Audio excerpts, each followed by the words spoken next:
Hey, this is Quinn Anthony, and you're watching Black People Horror.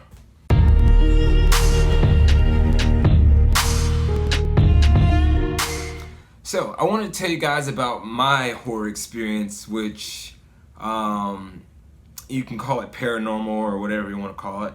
It was scary to me. So, I feel like I should start by giving you a little bit of context. I was a teenager, so I was about like 15, maybe 16, like in the rebellious age, the rebellious years, like where you just, I don't care, I want to live life and I'm going to live forever. It was that age. And I was a summer camp counselor at a church camp. And my little brother, he was my counselor in training. He's only like 18 months younger than me. I don't know why I said little. But my younger brother, he was the counselor in training. And so I was the main counselor and he was the younger counselor. And so one day I remember we were looking for games to play with the kids, like board games, because, you know, in a camp you always gotta have new things going on so the kids don't get bored. And so we went to the supply closet of the church camp, and me and my little brother were looking through the games. I remember we saw like Scrabble, Sorry, Monopoly, and all this stuff. And what's the other, Trouble? That was definitely a game with all those little pieces. And then there was another game behind all of that stuff, hadn't been touched really, dusty. It was a Ouija board. And mind you, we're at a church camp and we found a Ouija board. And me and my little brother, we weren't really scared of anything, so we were like, shit, let's play it. And so we gathered some of the other counselors up together, and during a movie time, I remember we were watching a scary movie with some of the older kids.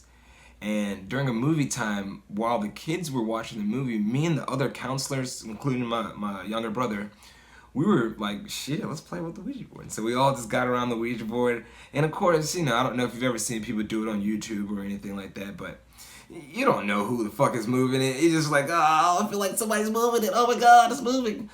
And so you kind of have that little sensation of like, I'm not moving it. You're moving it. I'm not moving it. And so that went on for a little bit. And then after that, it was fun because it was moving, but we don't know who was moving it. Clearly, it could have been somebody thinking too hard and, their muscles, impulse. I don't know what it could have been, but anyways, the next day, one of the counselors that was playing with us comes back and is like, yo, some weird shit started happening to me last night. My TV turned on by itself 2 times after I turned it off. And she said that was very weird for her, and she heard noises. So I was like, maybe she's just like a fanatic or something. Ain't no way. Me and my little brother now, we weren't fazed by any of it, and we was like, hey man, let's play a private session with just me and you, and let's see what we could do, because I know you're not gonna move it, and I'm not gonna move it. And so me and him took the game back to our room, and we were playing it. And I remember it did move, but then we were both looking at each other like, bruh, come on, man, just don't move it, bruh. And so we thought we'd get clever and say, well, if there's something here, send us a sign. You know what I'm saying? Like the white people. And that was kind of a mistake, because at that moment, as soon as we asked that question, the lights in the whole building shut off. And I'm talking about, there's kids playing. Like, me and my brother are off to the side, watching the kids playing, having playtime, playing with the little Ouija board, not letting them really know what we're doing. As soon as the lights come, they just flick off. As soon as we ask that question, me and him both look at each other wide-eyed like, and we run out the room, leaving the kids in the dark. And the kids kind of followed us down the halls. They don't know what they're scared of, but we know what we were scared of. And so that's kind of like the chapter 1, like that's the preface, So that is how I believe all this shit started. Alright, so skip ahead. I had some crazy dreams in between. I guess I'll share that because they are kind of scary too. There was one dream where I was dreaming about South Park. So I remember it was the episode where they were turned into superheroes, and it was like they changed the animation style, and so they look like real superheroes. But then I remember Butters was up there, and then I was like, bro, that's not Butters' voice. I heard that in my head, like thinking about my dream, like, that's not Butters' voice. And as soon as I came to that realization in that dream, like the whole dream melted away, and I'm looking at this ugly, ugly face, and it's saying, Quinn, I'm gonna gonna get you. And I'm like, oh shit. And as soon as I saw that face, I just started praying. And I didn't know what else to do because I felt like I was looking into evil. I woke up from my sleep and I started praying really hard. Skip ahead a little bit. There was a family reunion at my house, and this is the main part of the story right here. Okay, there's a family reunion at my crib. So when that happens, I have a big family, so there was a lot of people staying at my house, and so that forced me and my younger brother to sleep downstairs on. I slept on the pull-out bed couch, and he slept on the other part of the couch. So like think of the couch as like an L shape, and one part of it pulls out, and the other part just remains a couch. He slept on the part that remains a couch, and I slept on the pull-out bed. My older brother was back from college at this time too, because it's a big family function, and he was sleeping upstairs in what we call the bonus room. So it's like a separate bedroom up a different set of steps than the main set of steps with the main bedrooms. I don't live in a big house or nothing like that. It's a nice size house, 2 stories. So he was up in the bonus room. And I remember in the middle of the night, it was about 3 o'clock, and I was still awake. 3 o'clock is so cliche, but what the fuck? It was really around that time. But I was kind of like dozing off and awake, but then I heard his phone ring, and I was like, dang, he probably needs that. I remember he had a girl he was really into at that time, so I was like, it's probably her. And so he left his phone charged downstairs, so I found it and I took it up the stairs to him, and I'm like, bro, your girl's calling you. And so he's like, thanks. And he went back to sleep or talked to her or whatever. And I went back down the stairs to go to sleep. Now, when I was younger, a lot of times when I was in between sleep and awake, if I was too tired, like the room would start like shaking, like, I don't know what that was about. I don't know if I was like, transitioning between sleep and awake. I don't know. But that started happening, and I was like, oh shit, I'm tired as hell. And I remember it didn't stop like it usually does. It just kept on going, and I was like, uh-oh. And eventually it shook so violently to the point where I wasn't in the room anymore. I was just standing in a forest. And this is where it gets weird, because I don't know if I was asleep or if I was awake. Because this is the thing.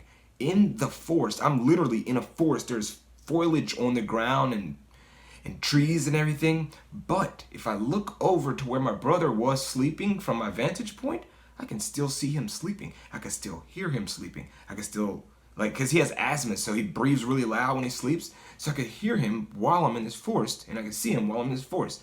However, my attention is not on him. My attention is on this figure that is standing in the forest with a hood on. It's a brown hood, like a monk would wear all the way, like from the bottom to the top, hooded up, had the hood flipped up and the head down, and it was brown hood.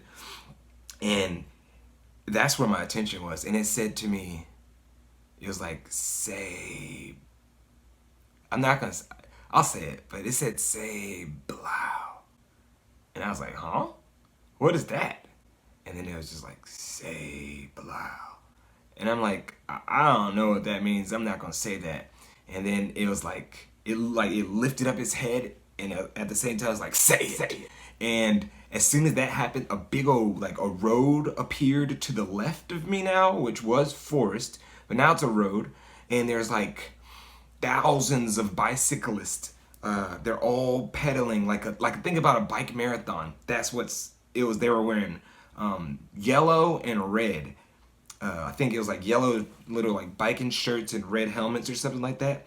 And they all were pedaling with their heads down.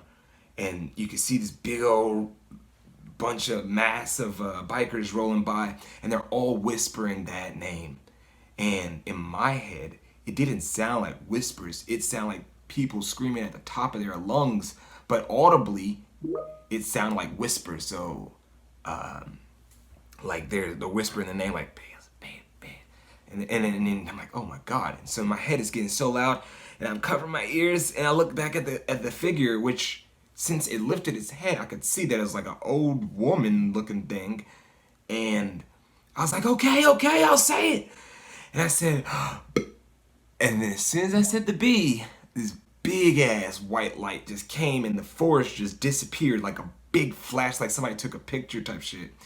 And the forest disappeared, and I was left in the room, and it was shaking again, but my brother was right there on the couch breathing, like, yo, what the fuck? This is not a dream.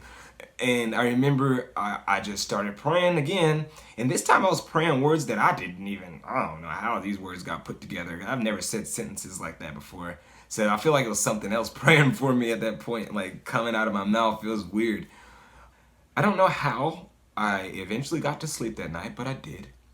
And I remember the next day, I had to go back to church camp. And the director, he was a pastor, so I went and told him about my dream, and I was like, hey, do you know what this word Bilal means?